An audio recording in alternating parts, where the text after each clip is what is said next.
Alhamdulillah nahmaduhu wa nasta'inuhu wa nastahdi wa natubu ilaihi asyhadu an la ilaha illallah wa asyhadu anna Muhammadan abduhu wa rasuluhu wa ba'du. Kembali kita hadiri majlis ilmu, majlis Riyadhus Shalihin, tamannya orang-orang solih. Kitab yang ditulis oleh Yahya bin Syaraf An-Nawawi, ulama negeri Syam yang bermadhab Syafi'i. Hari ini kita berada di hadis tentang 3 orang Bani Israel yang diberi ujian oleh Allah. Satu kulitnya sopak, 2 kepala botak tidak ada rambut, dan yang ketiga buta. Hadis ini sangat panjang, maka kita tidak akan baca tapi langsung akan menerangkan. Tapi sebagai mukadimah saya akan bicara terlebih dahulu berkenaan dengan cacat fisik. Bicara tentang cacat fisik, maka satu, ada di antara hamba-hamba Allah diberi ujian cacat fisik pada mata, berarti buta. Dan ini dialami oleh Abdullah bin Umi Maktum yang paling terkenal. Diabadikan oleh Allah di surat Abasa wa Tawalla. Dia cemberut, dia bermuka masam, berpaling. Dia di sini Rasulullah. Anja'ahul a'ma, ketika datang laki-laki buta. Orang yang diuji oleh Allah dengan kebutaan, maka dalam hadis qudsi, idza ubtulitu abdi bihabibataihi fasabara awwatuhuma aljannah. Apabila ada hambaku diberi ujian hilang kedua belah matanya dan dia bisa bersabar, aku gantikan kedua matanya itu dengan al-jannah. Nah, ini buta. Yang kedua, cacat pada kaki. Tentu Abdullah bin Mas'ud bisa dijadikan contoh. Kedua kakinya kecil. Karena faktor cacat kaki, maka Abdullah bin Mas'ud tidak bisa bekerja. Yang banting tulang mencari rezeki adalah istrinya, sehingga di Bulughul Maram, nanti di Riyadhus Shalihin juga ketemu. Di situ ada pembahasan seorang laki-laki kalau bekerja mau mengeluarkan zakat, zakat tidak boleh diberikan kepada istri dan anak. Karena istri dan anak tanggungan suami. Tapi kalau istri yang bekerja, suami yang nganggur, kalau istri mau mengeluarkan zakat boleh diberikan kepada suami dan anaknya, karena anak dan suami bukan tanggungan istri. Sehingga Zainab mengeluarkan zakat buat siapa? Suaminya, Abdullah bin Mas'ud.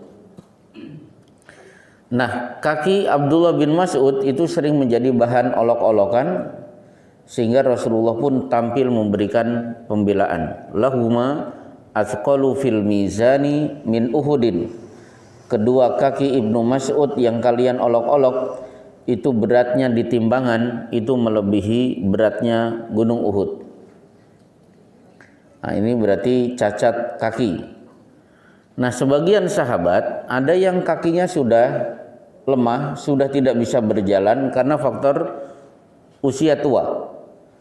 Maka banyak di antara mereka wa qad kana ar-rajulu yuhada baina ar-rajulaini hatta yuqama fis saf. ada di antara laki-laki yang sudah tidak bisa berjalan lagi, kakinya lumpuh, tapi tetap minta harus datang ke masjid sehingga dia dipapah oleh 2 orang. Kenapa? Karena tidak ingin mendapatkan vonis munafik. Kan vonis munafik salah satu ditujukan kepada orang yang tidak datang ke masjid.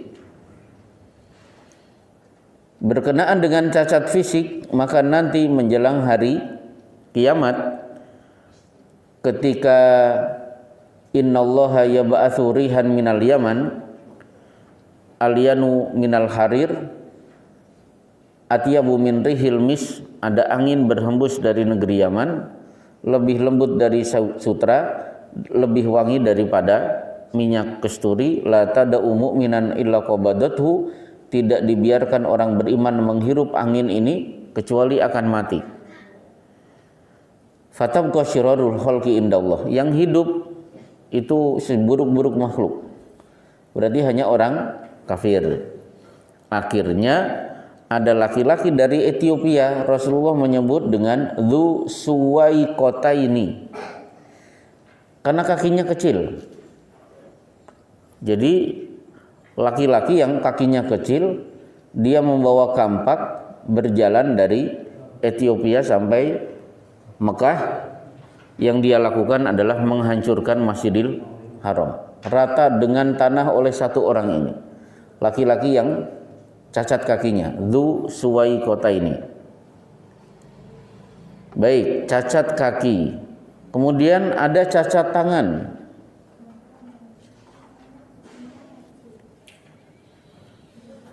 Kalau cacat tangan, ada sahabat di kitab Riyadhus Shalihin yang berani menegur Rasulullah sholat asar baru 2 rakaat.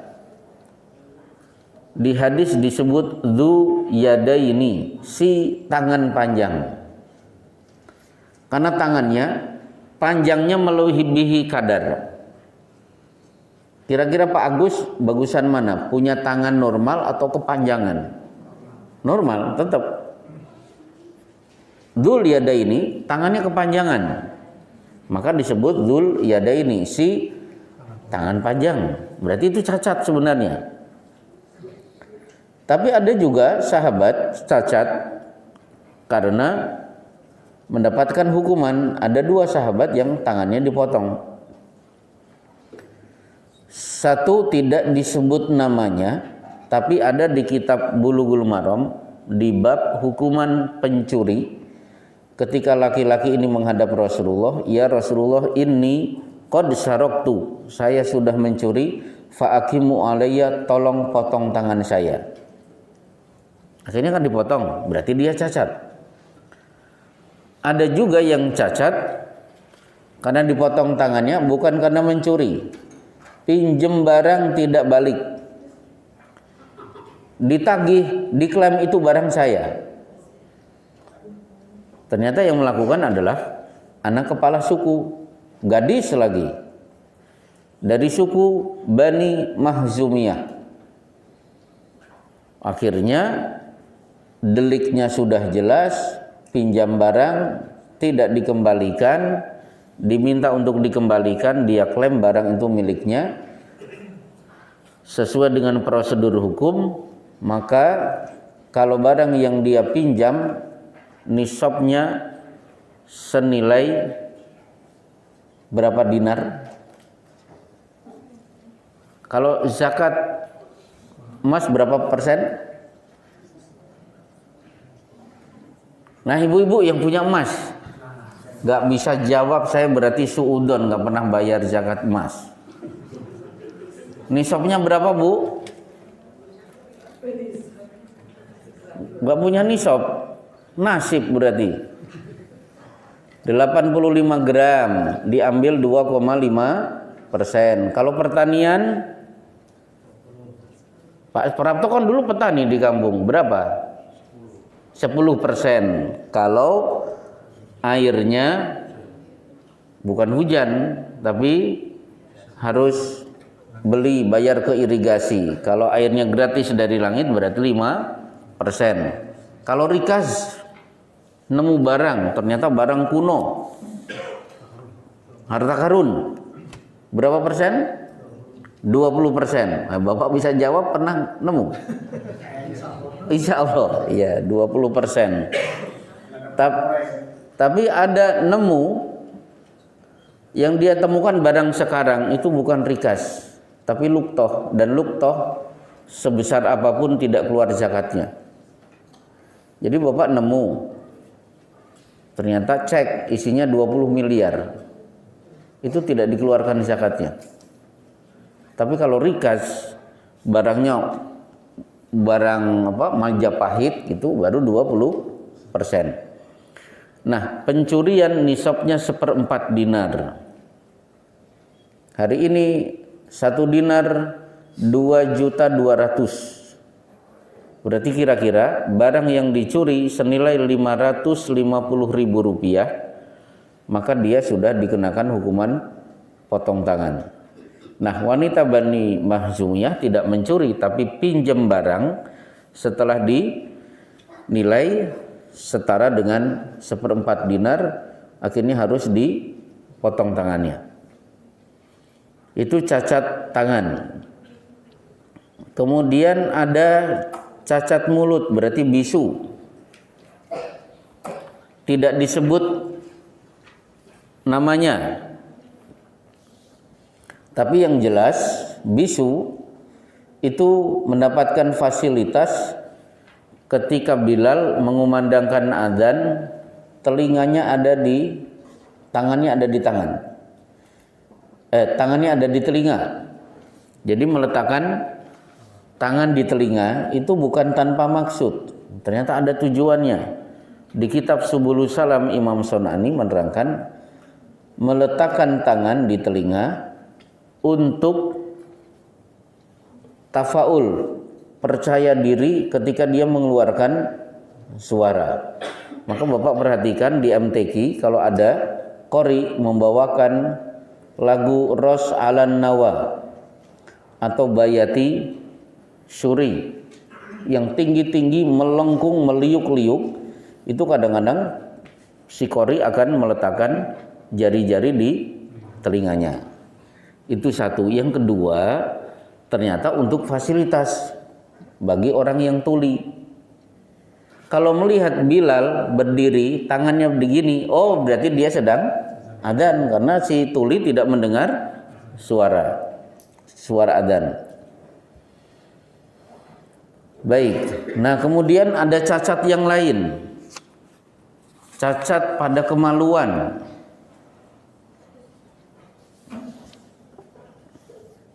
Kalau di kalangan Nabi, tentunya Nabi Yahya. Nabi Yahya itu tidak punya air mani, sehingga tidak punya hasrat kepada wanita. Dan itu sudah difirmankan oleh Allah di surat Ali Imran.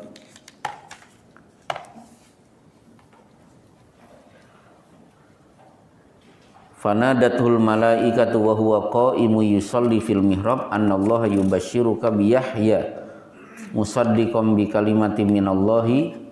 Nanti bisa dibuka di rumah di ayat 39. Nabi Yahya itu innallaha yubashshiruka bi Yahya, bayi di perutmu nanti namanya Yahya, musaddiqam bi kalimatin minallah, membenarkan firman Allah, wa sayyidan, nanti punya banyak pengikut, wa hasuran. Nah, hasur itu laki-laki yang tidak punya hasrat kepada wanita. Tapi Departemen Agama menerjemahkan bisa menahan, menjaga diri. Menjaga apa Pak di situ? Nah, menjaga diri dari hawa nafsu. Tapi kalau kita buka tafsir, sama sekali tidak punya nafsu kepada wanita. Makanya meninggal dunia tidak punya istri. Itu Nabi Yahya. Sementara di kalangan sahabat ada Abdurrahman bin Az-Zubair, dikeluhkan oleh istrinya, inna ma'ahu mithlu hudbatis saub. Kalimat yang membuat Abu Bakar saja malu mendengarnya. Kemaluan suamiku seperti ujung kain. Nah, Rasulullah tahu berarti istrinya minta cerai. Di Riyadhus Shalihin di bab tobat 3 orang sahabat yang tidak ikut perang Tabuk, kan ada Ka'ab bin Malik, ada Murarah, ada Hilal bin Umayyah. Komentar istrinya, ma bihi harokah. Suami saya Hilal bin Umayyah kemaluannya tidak bisa bergerak, maksudnya tidak punya hasrat lagi. Itu berarti cacat. Nah, di Bulughul Maram di bab kafa'ah wal khiyar, qada Umar fil innina an yu'jala sana. Umar menetapkan laki-laki impoten silahkan berobat selama 1 tahun. Kalau 1 tahun tidak sembuh, istri punya hak untuk menggugat cerai. Nah, Syekh bin Baz dalam risalah perdukunannya As-Sihru wal Kahanah, beliau memberikan solusi bagi yang mengalami itu, dia masih muda, dicek kedokteran ternyata normal, tidak ada kelainan, maka ambil 7 lembar daun bidara, ditumbuk, dimasukkan ke air, dibacakan beberapa ayat ruqyah, sebagian diminum, sebagian digunakan untuk mandi. Ini yang nikah kelihatannya nggak paham ini. Udah nikah belum? Udah. Alhamdulillah. Udah. Baru. Saya tanya 7 bulan yang lalu, sekarang udah nikah. Masya Allah. Alhamdulillah. Barakallahu laka wa baraka alaika wa jama'a bainakuma fi khair. Berarti saya ngomong tadi paham ya? Oh ya, alhamdulillah. Siapa dulu Allah? Iya, ya, Masya Allah. Baik. Nah, jadi itu cara mengobati laki-laki impoten, sementara dokter mengatakan nggak ada kelainan, berarti ada faktor lain, faktor dari jin. Nah, solusinya tadi seperti tadi. Baik, dari sekian cacat, itu cacat di dunia. Boleh jadi ada di antara kita cacat di dunia, tapi jangan sampai cacat di akhirat, karena nanti di akhirat orang-orang kafir akan mengatakan, lima hasyartani a'ma wa qad kuntu basira. Ya Allah, kenapa saya di padang mahsyar buta, padahal dulu di dunia kami bisa melihat. Sementara Abdullah bin Ummi Maktum di dunia buta, nanti di akhirat bisa melihat. Jangan sampai terbalik. Ini catatan pertama. Catatan kedua, bicara tentang cacat fisik itu mending daripada cacat rohani. Maka kata buta dalam Al-Quran 80% berbicara buta hati, bukan buta matanya. Seperti yang paling mudah, summun bukmun umyun, dia tuli, dia bisu, dia buta. Itu kan ditujukan kepada orang-orang munafik. Jelas Rasulullah di depan mata, mereka melihat langsung agungnya akhlak Rasulullah. Mereka mendengar ceramah Rasulullah, ternyata tidak berfungsi kecuali mereka tetap dalam keadaan kafir. Berarti secara fisik mereka tidak buta, tapi hatinya yang buta. Nah, sekarang kita masuk ke hadis di kitab Riyadhus Shalihin di halaman 103, karena panjangnya hadis ini, ternyata terjemahannya lebih panjang. Jadi enakan lihat Arabnya, Pak. Jadi gini, saya tidak akan bacakan, intinya saja. Ada 3 laki-laki yang ditakdirkan oleh Allah punya penyakit. 1 abros. Abros itu kulitnya sopak. Kemudian akro, kepalanya botak sehingga sama sekali tidak punya rambut. Dan yang ketiga adalah a'ma, buta. Nah, 3 orang ini diuji, ada yang kulitnya bermasalah, ada yang rambutnya rontok semuanya, dan buta. Tiba-tiba malaikat datang kepada si yang punya kulit sopak. Apa yang kamu inginkan? Maka kulit sopak mengatakan kepada malaikat, tidak sembuh saja penyakitnya, tapi sembuh penyakit, kulitku bagus. Maksudnya lebih bagus daripada sebelum sakit. Akhirnya betul, diusap kulitnya oleh malaikat, si sopak sembuh, kulitnya luar biasa, bagus. Nah, kemudian malaikat bertanya lagi, ayyul mali ahabbu ilaika, harta apa yang paling kamu sukai?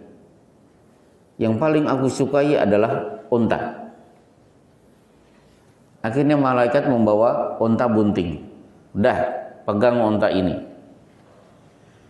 Akhirnya si mantan Abros yang tadinya kulitnya sopak, kulitnya sudah sembuh, sudah bagus, dia kaya raya karena unta yang bunting ini melahirkan, kemudian beranak pinak sampai untanya memenuhi lembah, berarti ratusan, boleh jadi ribuan. Akhirnya malaikat datang lagi kepada orang yang rambutnya rontok. Apa yang engkau inginkan? Ternyata tidak hanya saya punya rambut lagi, tapi apa? Sya'run hasanun, saya pengen punya rambut bagus.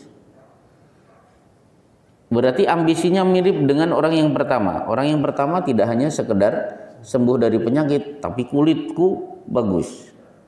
Ditanya lagi, ayyul mali ahabbu ilaika, harta apa yang engkau paling sukai? Saya senang sapi. Akhirnya dibawa sapi bunting. Nih sapi bunting. Akhirnya bunting melahirkan, beranak pinak, sapinya memenuhi lembah. Beda dengan orang pertama dan kedua. Yang ketiga itu hebat. Didatangi oleh malaikat. Si buta ini orang ketiga. Ayu syai'in ahabbu ilaika, apa yang paling kamu cita-citakan? Kalimatnya bagus. An yaruddallahu ilayya basari fa'ubsiron nas. Saya ingin agar Allah mengembalikan penglihatanku. Kalimatnya hebat, Bu. Jadi tidak saya ingin melihat lagi, tapi Allah disebut. Saya ingin agar Allah mengembalikan penglihatanku. Kalau tadi orang pertama apa? Saya ingin punya kulit bagus. Harusnya mengatakan apa? Saya ingin Allah mengembalikan kulitku seperti semula. Allah tidak disebut oleh orang pertama dan yang kedua. Kemudian begitu diusap, akhirnya dia bisa melihat lagi. Ditanya oleh malaikat, ayyul mali ahabbu ilaika, harta apa yang paling kamu sukai? Ternyata dia menyukai kambing. Akhirnya dikasih kambing bunting, beranak pinak, memenuhi lembah. 3 orang ini yang tadinya miskin berubah menjadi kaya, yang tadinya cacat fisiknya bagus. Datanglah malaikat ke orang yang pertama. Kalimatnya bagus, malaikat. Menjelma sebagai sosok laki-laki yang musafir. Rajulun miskin qading qata'at bi al-hibalu fi safari fala balagoli al-yauma illa billahi thumma bika. Saya laki-laki miskin, perbekalan sudah habis, tidak mungkin saya bisa melanjutkan perjalanan kecuali memohon kepada Allah lewat Anda. Berikan kepada demi Allah yang telah memberikan Anda kulit bagus dan harta yang berlimpah. Tolong berikan kepada saya 1 unta saja. Ternyata orang itu menjawab, si mantan miskin, si mantan kulit sopak tadi, hak-hak saya banyak. Oh, nggak bisa. Jadi nggak mau menolong si orang tadi yang tidak lain adalah malaikat. Udah, malaikat pergi. Datanglah ke orang yang kedua, kalimatnya sama. Saya orang miskin, habis perbekalan, tidak mungkin aku melanjutkan perjalanan kecuali memohon kepada Allah lewat Anda. Berikan satu saja seekor sapi. Ternyata jawabannya, kebutuhan saya banyak. Akhirnya malaikat pun pergi. Nah, kepada orang yang ketiga, ini unik. Malaikat sama, saya orang miskin, perbekalan saya habis, tidak akan bisa melanjutkan perjalanan kecuali memohon kepada Allah, baru kepada Anda. Aku meminta kepadamu lewat memohon kepada Allah yang telah mengembalikan penglihatanmu. Berikan satu saja ekor kambing. Orang itu menjawab, qad kuntu a'ma. Wahai musafir, dulu saya buta. Nah, dia ngakui dia buta. Akhirnya Allah mengembalikan penglihatanku. Silahkan ambil sesukamu, nggak usah satu. Mau diambil berapa? Silahkan, bebas. Demi Allah, aku tidak akan menghalang-halangi dirimu untuk mengambil kambing sebanyak yang engkau inginkan. Akhirnya malaikat pun memperkenalkan, saya malaikat. Saya ingin menguji Anda dan dua teman Anda. Ternyata Anda lulus, dua teman kalian gagal. Dua teman kalian akhirnya kembali menjadi miskin, kembali berkulit sopak dan rambutnya rontok. Baik, kita lihat pelajaran dari hadis ini. Yang pertama, perbedaan antara orang pertama dan kedua dengan orang yang ketiga.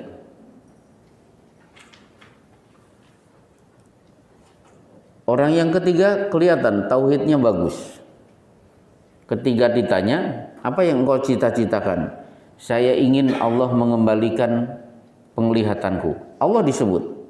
Tapi orang yang pertama apa? Saya ingin punya kulit bagus tanpa menampilkan, mengikut sertakan atau menyebut Allah. Orang yang kedua juga begitu. Saya ingin punya rambut bagus. Allah tidak disebut-sebut. Maka dulu pernah kita pelajari di kitab Tauhid ucapan kata sya'a, kehendak Allah, sya Allah. Kalau sya Allah untuk sesuatu yang akan datang ditambah di depannya in. Tapi untuk sesuatu yang sudah terjadi disisipkan kata ma di depannya. Kalau ini insya Allah, kalau itu masya Allah. Semua atas kehendak Allah. Nah, siapa yang berjanji, dia dituntut insya Allah harus diucapkan dengan ditambah insya Allah. Kalau insya Allah tidak diucapkan, itu punya akibat.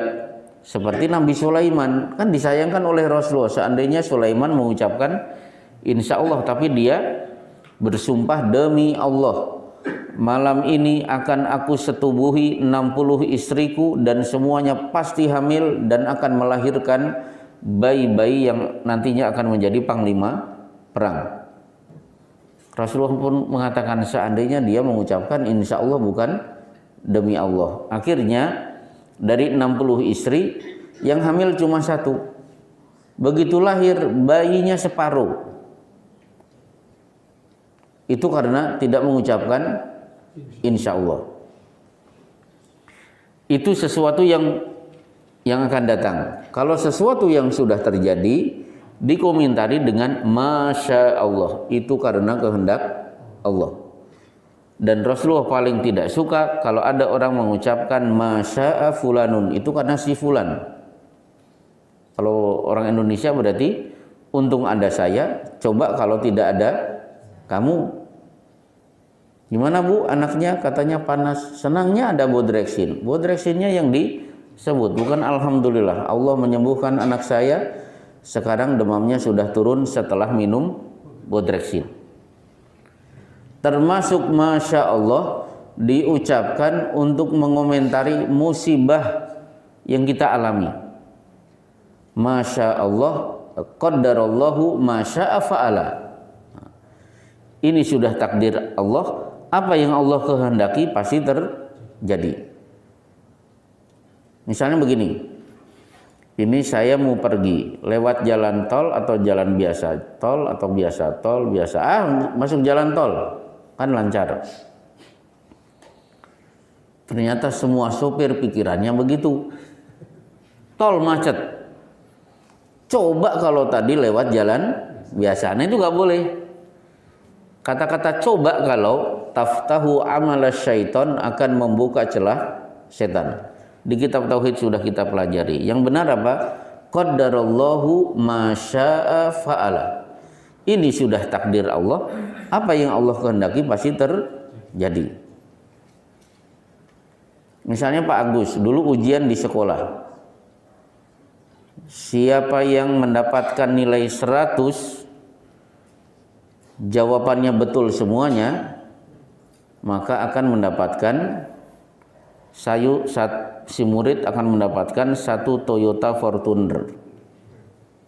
Mumpung ngalamun kan gratisan Pak, yang 1 Toyota Fortuner. Akhirnya Pak Agus mulailah mengerjakan dan jawabannya mudah, kalau tidak BS dilingkari. Semuanya sudah dijawab. Kan biasanya kita neliti lagi kan dari awal sebelum keluar. Wah, pertanyaan nomor 5 sudah dilingkari B. Enggak, kelihatannya S. Akhirnya dihapus S-nya yang dilingkari. Ujian selesai, ternyata titik itu yang keliru, salah. Harusnya yang dilingkari adalah B. Coba kalau tadi tidak dirubah, tidak dihapus. Yang benar apa? Qaddarallahu masya'a fa'ala. Ini sudah takdir Allah. Apa yang Allah kehendaki pasti terjadi. Ini pelajaran pertama. Pelajaran kedua, sikap 3 orang ini terhadap harta. Kalau orang yang pertama muluk-muluk onta, pengennya yang paling hebat. Onta itu harta yang paling mewah, di bawahnya sapi. Tapi orang yang ketiga, saya cukup kambing. Jadi dia tidak terlalu berambisi. Padahal ditinjau dari sisi dalil, kambing mengalahkan onta dan sapi. Rasulullah bersabda, as-sakinatu fi ahlil ghanam. Orang kalau ingin tenang, lembut, penyayang, itu ada pada para pengembala kambing. Maka ma ba'atsallahu nabiyyan illa kanu ra'il ghanam. Tidaklah para nabi kecuali masa lalunya adalah para pengembala kambing. Jadi bapak-bapak yang sering marah-marah itu kalau bisa berkambing, kambing itu bagus. Biar emosinya jangan merajalela. Karena penyayang itu ada pada para pengembala kambing. Sehingga para nabi itu ditempa masa lalunya adalah pengembala kambing. Nabi Musa saja 10 tahun mengembala kambing milik Nabi Syu'aib. Maka lihat, Rasulullah itu kan dicaci maki, kemudian dilempar batu, itu semuanya dijawab dengan tenang. Bahkan yang punya kitab Syama'il Muhammadiyah, tulisan Abu Isa At-Tirmidzi, Rasulullah itu orang yang paling banyak ditimpa musibah, tapi karena Rasulullah aktsaru tabassuman, orang yang paling banyak senyumnya itu Rasulullah.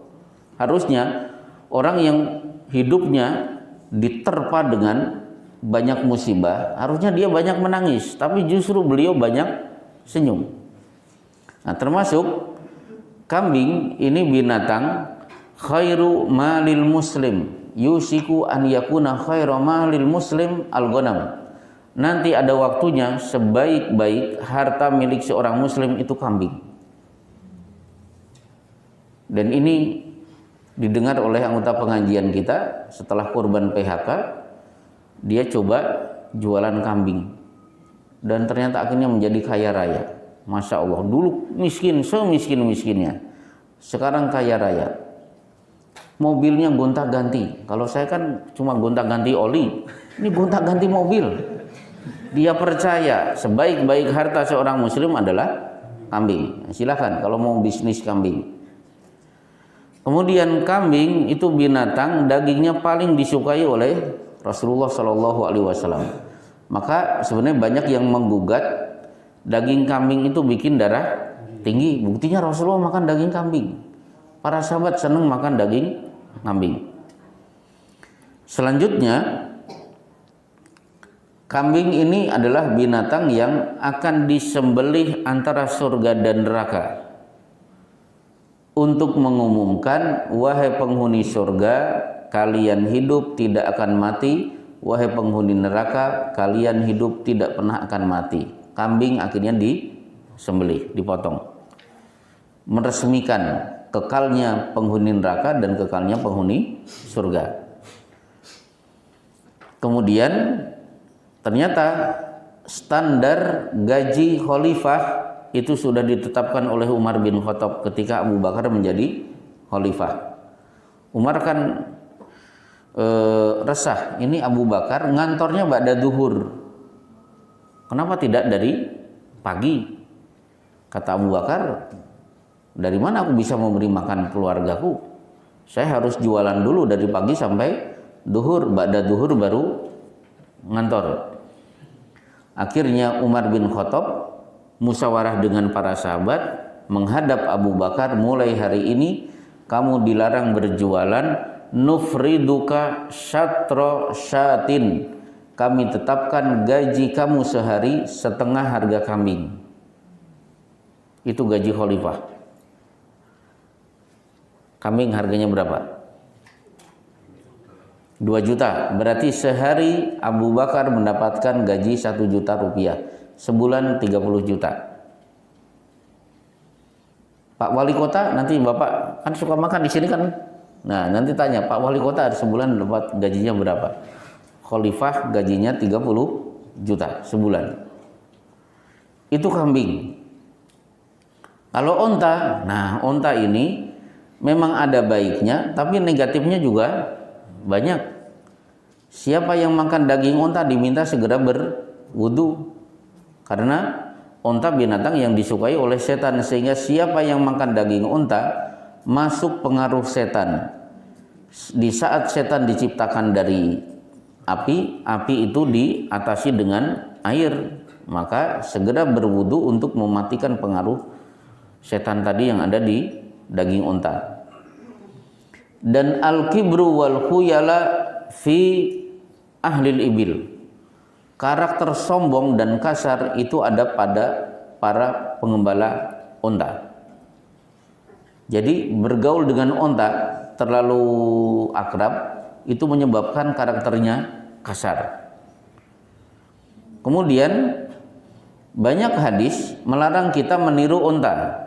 Misalnya apa? La tashrabu ahadukum kasyurbil ba'ir. Jangan minum seperti minumnya onta. Kasih ember besar, 1 ember itu langsung habis sekali teguk.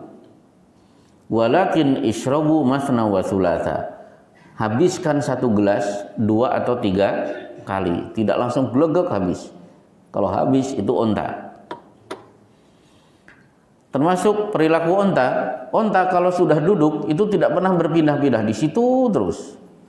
Nahan nabiyyu an yuwattina rajulu fi shalah. Nabi melarang mengkafling tempat sholat. Diminta untuk berpindah-pindah. Kadang-kadang pojok kanan, pojok kiri, di tengah dan lain sebagainya. Mas Prapto kelihatannya dari dulu di sini. Nah, itu niru onta.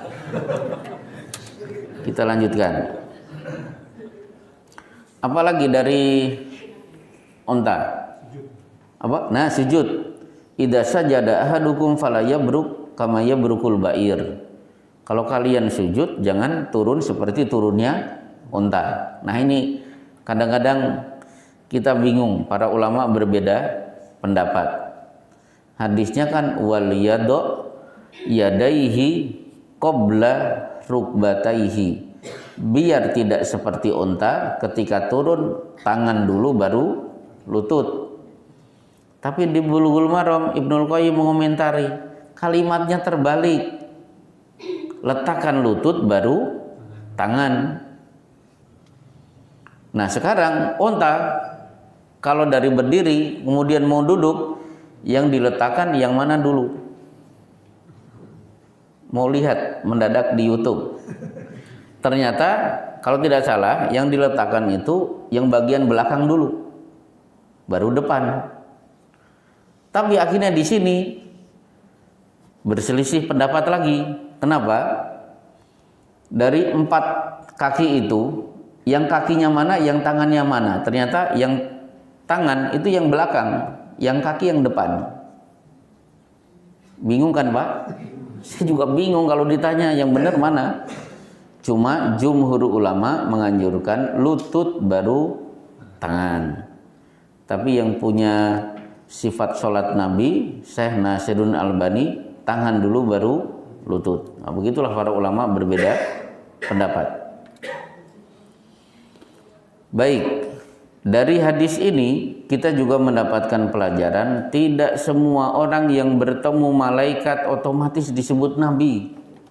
Nah, Imam Qurtubi itu satu-satunya ulama yang mengatakan bahwa Nabi tidak hanya berasal dari laki-laki, ada juga Nabi berasal dari perempuan. Siapa? Maryam. Nah, Maryam itu Nabi dari kalangan perempuan. Alasannya apa? Karena kalau ketemu malaikat, innallaha yubasyiruka bikalimatin minhu ismuhul masihu ibnu Maryam. Wahai Maryam, sebentar lagi di perutmu ada bayi namanya Al-Masih. Berarti kan terjadi dialog antara Maryam dengan malaikat. Siapa yang ketemu malaikat berarti dia Nabi. Berarti Nabi dari kalangan perempuan itu Maryam.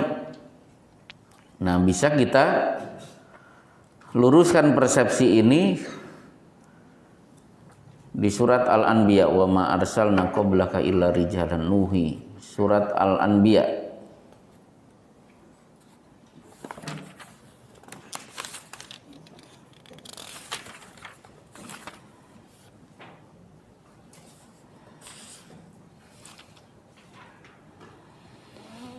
ayat ke-7. Bisa diterjemahkan Pak Agus? Bisa menemukan nggak di HP? Bahwa Nabi itu nggak mungkin ada perempuan, pasti laki-laki. Dan kami tidak mengutus rasul-rasul sebelum engkau Muhammad, melainkan beberapa orang laki-laki yang kami beri wahyu kepada mereka. Maka tanyakanlah kepada orang yang berilmu. Ya. Tidak mengetahui. Nah, berarti laki-laki kan, tidak mungkin perempuan. Imam Qurtubi ada siapa? Itu Maryam. Jadi harus laki-laki. Alasan Imam Qurtubi karena Maryam ketemu malaikat. Kalau alasannya siapa yang ketemu malaikat berarti Nabi, lah bagaimana dengan 3 orang ini? Bagaimana di kitab Riyadhus Shalihin nanti akan ketemu hadisnya ketika ada seseorang mengadakan perjalanan jauh. Fa'arsadahullahu malakan, Allah pun mengutus malaikat ditugaskan untuk mencegat laki-laki itu. Akhirnya dicegat.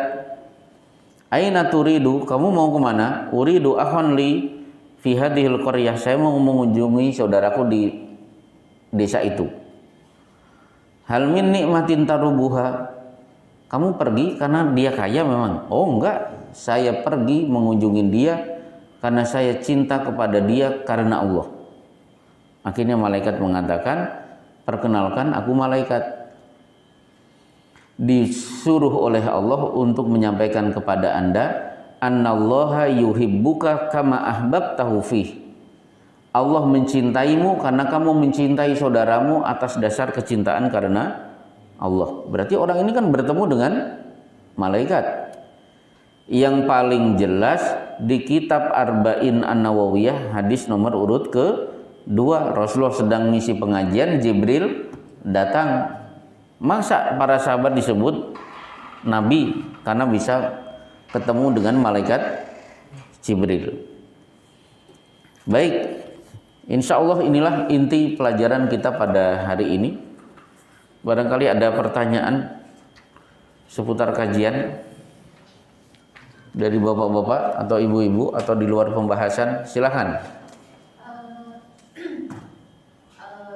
Tadi kan Ustaz bilang untuk kejadian yang telah terjadi, bilang Masya Allah. Ya, Perbedaan Allah sama Subhanallah itu apa? Karena saya pernah dengar untuk sesuatu hal yang buruk maka berkata Subhanallah dan Masya Allah. ya. Subhanallah itu bacaan yang Masya Allah berkali-kali disunahkan untuk diamalkan. Satu, subhanallah sebagai zikir ba'da sholat. Caranya ada 3.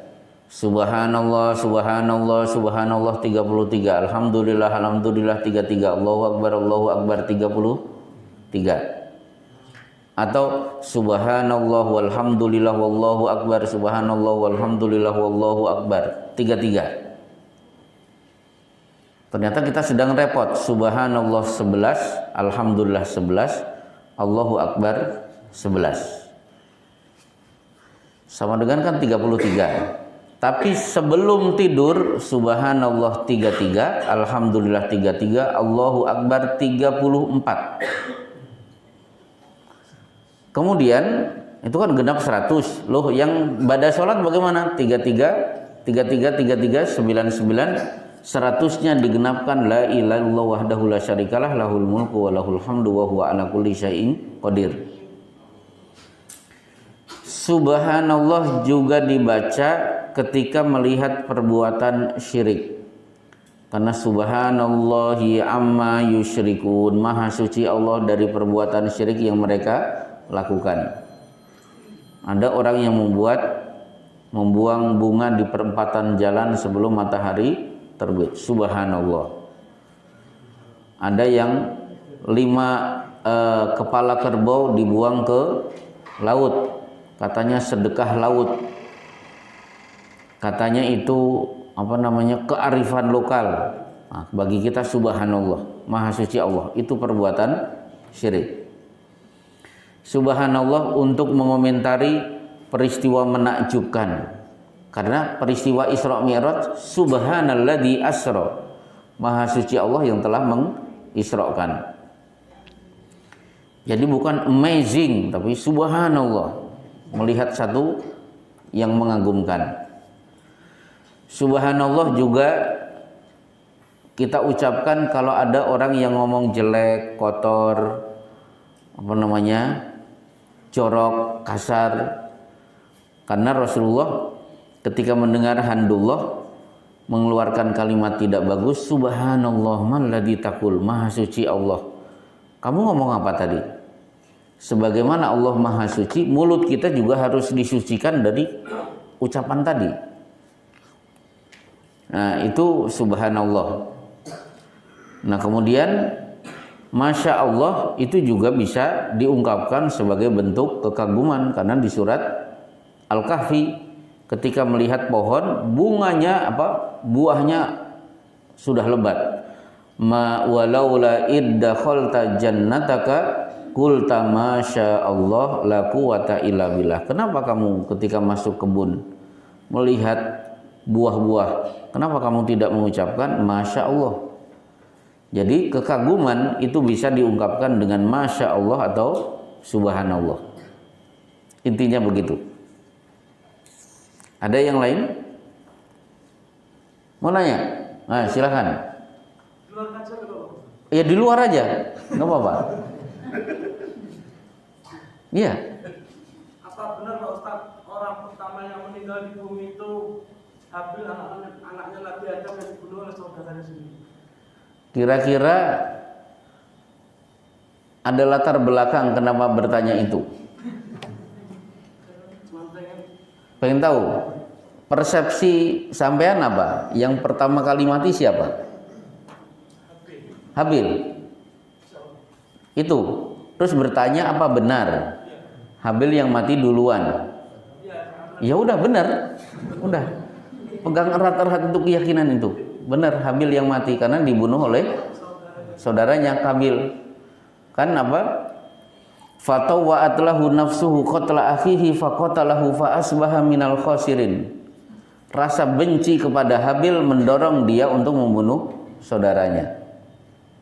Nah, ketika Habil diancam mau dibunuh, kan apa? Jawabannya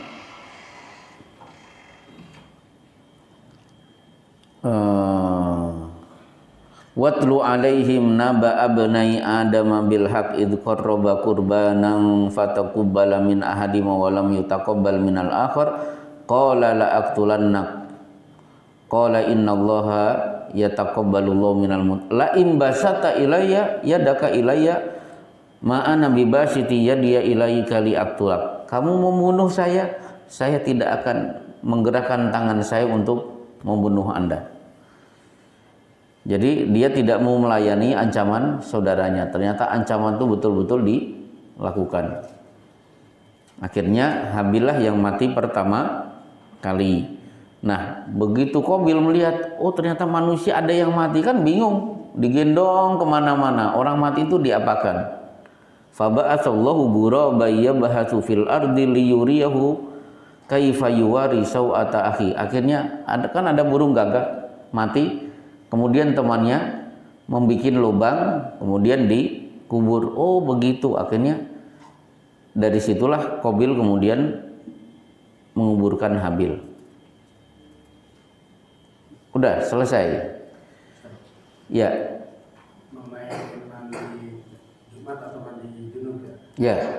Itu di pertengahan, kan kalau dia terakhir kan usap kaki. Ya. Di sebelum usap kaki, mendadak kan kencing. Nah, terus diterusin apa ulang lagi itu? Sama di pengen kencing, kan udah kencing tadi. Kan udah kencing kan duluan? Di pertengahan ya. Pengen kencing lagi? Kencing. Terus terusin kaki. Oh, pengen kencing atau kencing? Kencing. Ya kencing, bukan pengen. Iya. Itu kalau dosen kita dari Sudan dulu, Dr. Abgar, itu satu kata itu diteliti betul. Beliau kan dosen dari Sudan, tapi ngerti bahasa Indonesia juga.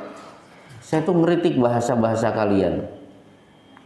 Contoh misalnya ketika di kantor ada telepon kering, bisa bicara dengan Bapak Agus, iya saya sendiri, padahal di kantor banyak orang. Terus temannya dianggap apa itu, kata beliau. Bener juga. Karena beliau dosen bahasa. Nah, beliau dosen bahasa Arab dan bahasa Perancis karena kuliahnya di Perancis juga. Akhirnya ketika di Indonesia, beliau itu sering makan di warung, ngobrol dengan orang Betawi, akhirnya tahu. Nah, dari situ beliau catat kalimat-kalimat yang menurut beliau ini bermasalah. Jadi beda kencing dan pengen kencing. Udah kencing kok pengen lagi. Ya. Ya berarti diulangi dari awal wudunya. Karena batal wudu seseorang. Iya. Apa bersentuhan dengan istri? Enggak, maksudnya pas dia minta apa di sabun, kata kasih kan sentuhan tangan. Oh, bersentuhan kulit laki perempuan. Kalau Pak Agus yakin itu batal, berarti madzhab Syafi'i. Dan itu tidak salah memang. Aula mastumun nisa, siapa yang pernah belajar bahasa Arab, namanya menyentuh dengan aula mastum, itu sentuhan kulit dengan kulit. Dan Ibnu Umar mengatakan itu batal. Tapi Imam Hambali mengatakan tidak batal. Dalilnya karena Rasulullah qabbala ba'da nisa'i tsumma kharaja ila sholati wa lam yatawaddo. Rasulullah pergi ke masjid, istrinya dicium keluar tanpa mengulangi wudu. Kemudian Aisyah ketika Rasulullah mau sujud, kakinya melintang. Fa idza sajada wa majani, Rasulullah kalau mau sujud, kakiku dipegang kemudian digeser, kan berarti persentuhan. Tapi Imam Nawawi sebagai orang yang bermadzhab Syafi'i, kan Aisyah tidak disentuh langsung kulit per kulit. Karena Aisyah kan kainnya panjang, berarti yang dipegang kainnya. Itu Imam Nawawi. Namanya juga madhab. Kalau saya sedang ngisi madhab Syafi'i, maka saya akan bela mati-matian persentuhan kulit laki dan perempuan itu batal. Tapi kalau saya sedang ngisi madzhab Hambali, maka enggak batal. Bukan berarti mencela-mencela ya Pak ya. Tidak punya apa namanya pendirian. Lah tergantung, ini kan apa namanya tanggung jawab itu, tanggung jawab ilmu. Kan saya belajar madzhab Syafi'i juga dari Syekh Muhammad Qu'ud As-Sud, ulama Yaman. Ya kalau saya ngisi kajian itu ya Syafi'i serba benar, yang lain salah. Nah, Terakhir Ustaz, ya, mengenai sujud terakhir kaki gitu. Saya sujud tahiyat terakhir kaki kan agak gini. Nah itu kalau lagi normal itu nggak sakit, tapi pas udahannya sakit. Besokannya saya sholat begini aja. oh, Nah, itu sangat. oh tidak lurus karena sakit. Iya, kalau diginiin sakit. Ya, Setelah sholat. Ya.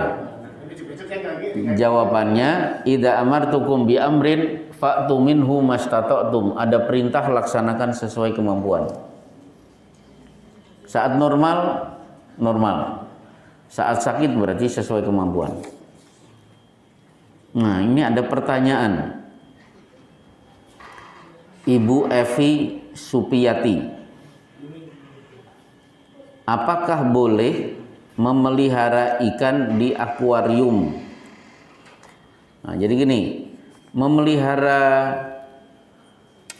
binatang itu boleh. Termasuk memelihara burung boleh tidak? Yang memelihara burung siapa? Memelihara burung? Oh ya. Jadi gini, memelihara burung itu boleh. Meskipun dikurung itu juga boleh sebenarnya. Mana dalilnya? Dalilnya adalah anak Abu Thalhah, pasangan Abu Thalhah dan Ummu Sulaim. Punya anak namanya Abu Umair, masih kecil. Nah, karena senang dengan burung, oleh bapaknya dibelikan burung. Si kecil girang, akhirnya burung itu diberi nama Nuger oleh anaknya. Nuger. Namanya juga anak, burung itu diemek-emek gitu. Akhirnya besoknya sakit. Matilah si burung. Kemudian apa? Rasulullah datang, ya Aba Umair ma fa'ala Nuger. Abu Umair, si Nuger kenapa? Mati ya, dibercandai oleh Rasulullah.